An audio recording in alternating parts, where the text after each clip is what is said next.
Nous avons effectivement relogé les 109 familles depuis samedi dernier, puisque le gymnase a été fermé à 13h30. Les relogements ont été divers, ils ne sont pas pérennes, ils sont pour l'instant précaires.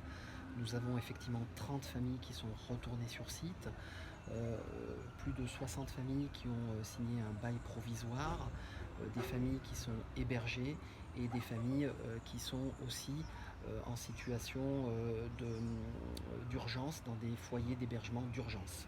La prochaine étape, elle a démarré aujourd'hui même, puisque ce matin même, les familles qui avaient la solution de logement la plus précaire sont actuellement en train de voir avec nos équipes aujourd'hui, demain, après-demain, pour trouver des nouveaux logements qui puissent répondre à leurs attentes en termes de proximité, en termes de typologie, en termes de taille, pour effectivement reloger tout le monde le plus vite possible.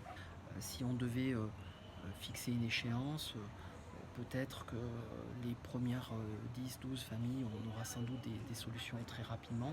Et puis les autres, ça sera sans doute un peu plus long. Il faudra plusieurs semaines pour effectivement répondre aux attentes de tout le monde.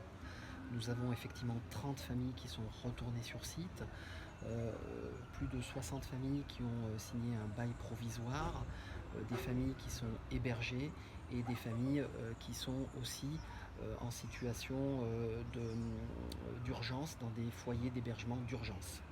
L'enquête est en cours. Bien évidemment, la SIDR va collaborer, collaborera et collabore déjà avec l'ensemble des personnes qui sont mobilisées sur cette enquête. Et il est trop tôt aujourd'hui pour commenter ce sujet-là, puisque ça sera effectivement sans doute long pour avoir les conclusions de cette enquête.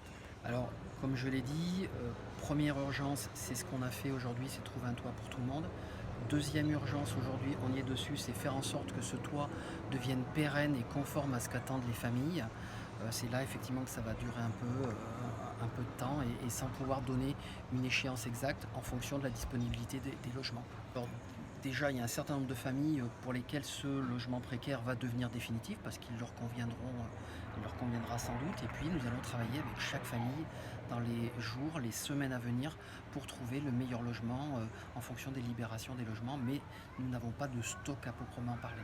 Alors, divers dispositifs ont été mis en place, comme je vous l'ai dit, assistance sociale, cellule psychologique. Nous travaillons avec l'ensemble des partenaires pour répondre à ces attentes. Nos conseillères en économie sociale et familiale sont mobilisées.